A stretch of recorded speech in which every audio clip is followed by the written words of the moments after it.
It Works, the famous little red book that makes your dreams come true, by R.H. Jarrett, originally published in 1926, unabridged edition. Edition 2021 by David DeAngelis, narrated by Jeff Lewis, all rights reserved.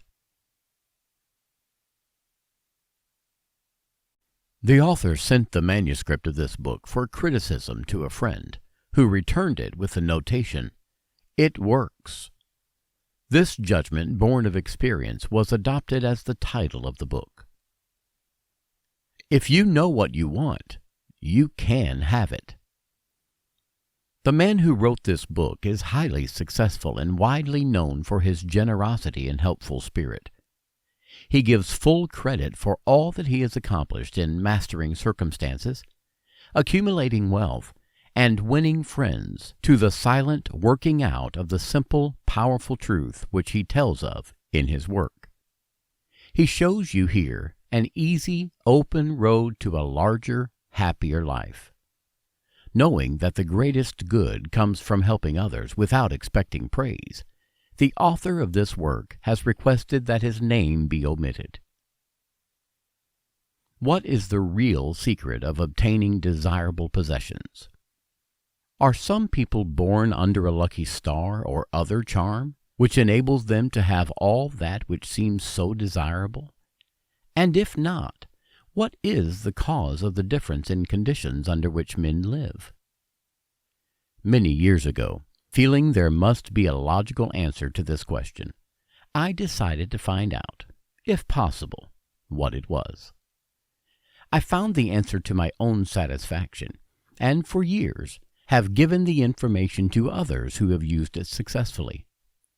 From a scientific, psychological, or theological viewpoint, some of the following statements may be interpreted as incorrect, but nevertheless, the plan has brought the results desired to those who have followed the simple instructions, and it is my sincere belief that I am now presenting it in a way which will bring happiness and possessions to many more.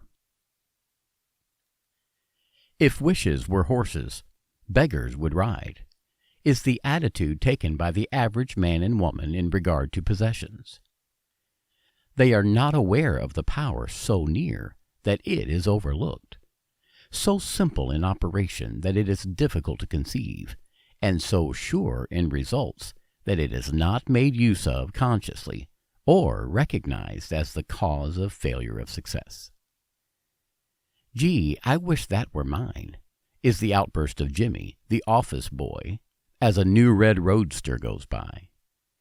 And Florence, the telephone operator, expresses the same thought regarding a ring in the jeweler's window, while poor old Jones, the bookkeeper, during the Sunday stroll, replies to his wife, "Yes, dear, it would be nice to have a home like that, but it is out of the question. We will have to continue to rent." Landum, the salesman, protests that he does all the work, gets the short end of the money, and will someday quit his job and find a real one. And President Bondum, in his private sanctorum, voices a bitter tirade against the annual attack of hay fever. At home, it is much the same. Last evening, father declared that daughter Mabel was headed straight for disaster, and today, mother's allowance problem and other trying affairs fade into insignificance as she exclaims, "This is the last straw. Robert's schoolteacher wants to see me this afternoon. His reports are terrible, I know, but I'm late for bridge now. She'll have to wait until tomorrow." So goes the endless stream of expressions like these from millions of people in all classes who give no thought to what they really want, and who are getting all they are entitled to or expect. If you are of these millions of thoughtless talkers or wishers, and would like a decided change from your present conditions, you can have it. But first of all, you must know what you want, and this is no easy task. When you can train your objective mind, the mind you use every day, to decide definitely upon the things or conditions you desire, you will have taken your first big step in accomplishing or securing what you know you want. To get what you want is no more mysterious or uncertain than the radio waves all around you. Tune in correctly, and you get a perfect result. But to do this, it is, of course, necessary to know something of your equipment and have a plan of operation. You have within you a mighty power, anxious and willing to serve you, a power capable of giving you that which you earnestly desire. This power is described by Thomas J. Hudson, author of The Law of Psychic Phenomena, as your subjective mind. Other learned writers use different names and terms, but all agree that it is omnipotent. Therefore, I call this power Emmanuel, God in us. Regardless of the name of the great power, or the conscious admission of a God, the power is capable and willing to carry to a complete and perfect conclusion very earnest desires of your objective mind, but you must be really in earnest about what you want. Occasional wishing or half-hearted wanting does not form a perfect connection or communication with your omnipotent power. You must be in earnest, sincerely and truthfully desiring certain conditions or things, mental, physical, or spiritual. Your objective mind and will are so vacillating that you usually only wish for things, and the wonderful, capable power within you does not function. Most wishes are simply vocal expressions. Jimmy, the office boy, gave no thought of possessing the red roadster.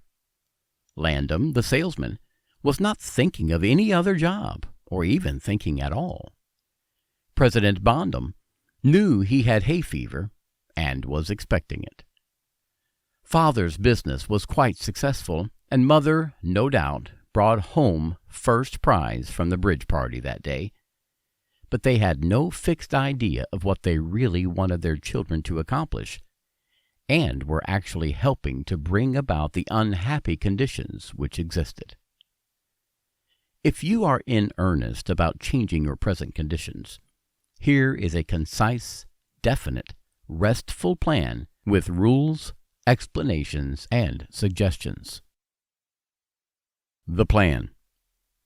Write down on paper, in order of their importance, the things and conditions you really want. Don't be afraid of wanting too much. Go to the limit in writing down your wants. Change the list daily, adding to or taking from it, until you have it about right. Do not be discouraged on account of changes, as this is natural. There will always be changes and additions with accomplishments and increasing desires. 3 positive rules of accomplishment. 1. Read the list of what you want 3 times each day, morning, noon, and night. 2. Think of what you want as often as possible. 3. Do not talk to anyone about your plan, except to the great power within you which will unfold to your objective mind the method of accomplishment. It is obvious that you cannot acquire faith at the start. Some of your desires, from all practical reasoning, may seem positively unattainable, but, nevertheless, write them down on your list in their proper place of importance to you. There is no need to analyze how this power within you is going to accomplish your desires. Such a procedure is as unnecessary as trying to figure out why a grain of corn, placed in fertile soil, shoots up a green stalk, blossoms, and produces an ear of corn containing hundreds of grains, each capable of doing what the one grain did. If you will follow this definite plan and carry out the 3 simple rules, the method of accomplishment will unfold quite as mysteriously as the ear of corn appears on the stalk, and in most cases, much sooner than you expected. When new desires deserving position at or about the top of your list come to you, then you may rest assured you are progressing correctly. Removing from your list items which at first you thought you wanted is another sure indication of progress. It is natural to be skeptical and have doubts, distrust, and questionings. But when those thoughts arise, get out your list, read it over, or if you have it memorized, talk to your inner self about your desires until the doubts that interfere with your progress are gone. Remember, nothing can prevent your having that which you earnestly desire. Others have these things. Why not you? The omnipotent power within you does not enter into any controversial argument.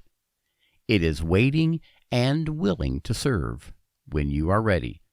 But your objective mind is so susceptible to suggestion that it is almost impossible to make any satisfactory progress when surrounded by skeptics. Therefore, choose your friends carefully and associate with people who now have some of the things you really want, but do not discuss your method of accomplishment with them.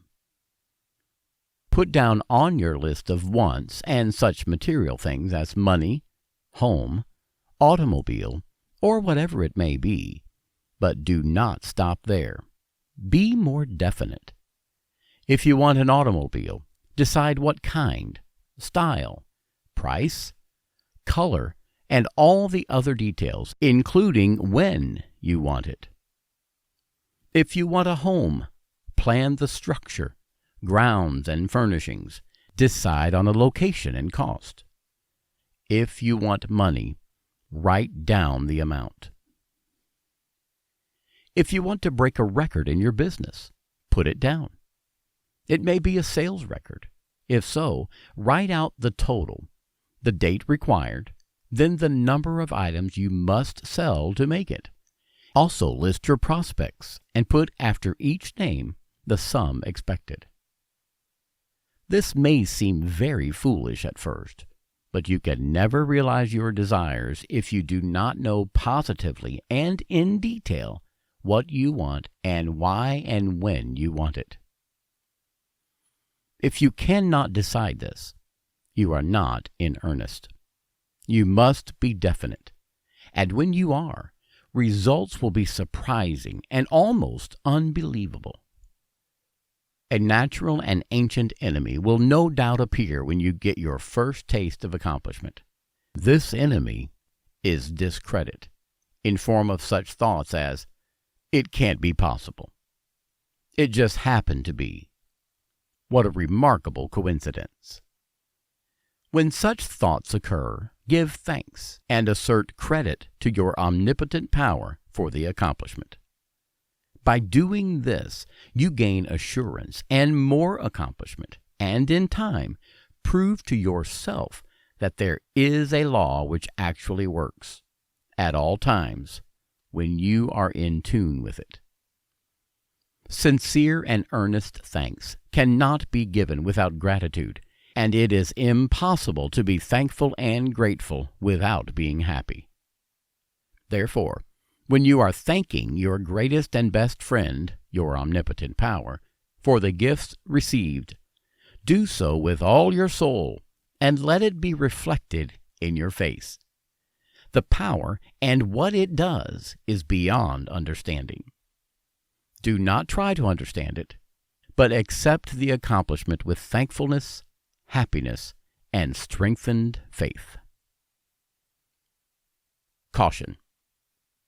It is possible to want and obtain that which will make you miserable, that which will wreck the happiness of others, that which will cause sickness and death, that which will rob you of eternal life. You can have what you want, but you must take all that goes with it. So in planning your wants, Plan that which you are sure will give to you and your fellow man the greatest good here on earth, thus paving the way to that future hope beyond the pale human understanding. This method of securing what you want applies to everything you are capable of desiring, and the scope being so great, it is suggested that your first list consists of only those things which you are quite familiar, such as an amount of money or accomplishment, or the possession of material things. Such desires as these are more easily and quickly obtained than the discontinuance of fixed habits, the welfare of others, and the healing of mental or bodily ills. Accomplish the lesser things first. Then take the next step.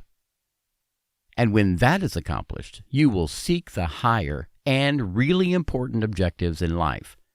But long before you reach this stage of your progress, many worthwhile desires will find their places on your list. One will be to help others as you have been helped. Great is the reward to those who help and give without thought of self, as it is impossible to be unselfish without gain. In conclusion, a short while ago, Dr. Emile Coué came to this country and showed thousands of people how to heal themselves. Thousands of others spoofed at the idea, refused his assistance, and are today where they were before his visit. So with the statements and plan presented to you now, you can reject or accept. You can remain as you are or have anything you want. The choice is yours. But God grant that you may find in this short volume the inspiration to choose aright, follow the plan, and thereby obtain, as so many others have, all things, whatever they may be, that you desire. Read the entire book over again and again, and then again. Memorize the 3 simple rules. Test them now on what you want the most this minute. This book could have been extended easily over 350 pages, but it has been deliberately shortened to make it as easy as possible for you to read, understand, and use. Will you try it? Thousands of bettered lives will testify to the fact that it works. A note from the author. Dear reader, the great possessions of life are all gifts mysteriously bestowed: sight, hearing, aspiration, love, or life itself. The same is true of ideas. The richest of them are given to us, as, for instance, the powerful idea which this book has given you. What are you going to do with it? Are you surprised when I tell you the most profitable thing you can do is to give it away? You can do this in an easy and practical way by having this book sent to those you know who need it. In this way, you can help in the distribution of this worthwhile effort to make the lives of others better and happier. You know people who are standing still, or who are worried and discouraged. This is your chance to help them help themselves. If you withhold this book from them, you will lose this conscious satisfaction that comes with doing good. If you see that they get this book, then you put yourself in line with the law of life, which says you get by giving, and you may rightly expect prosperity and achievement.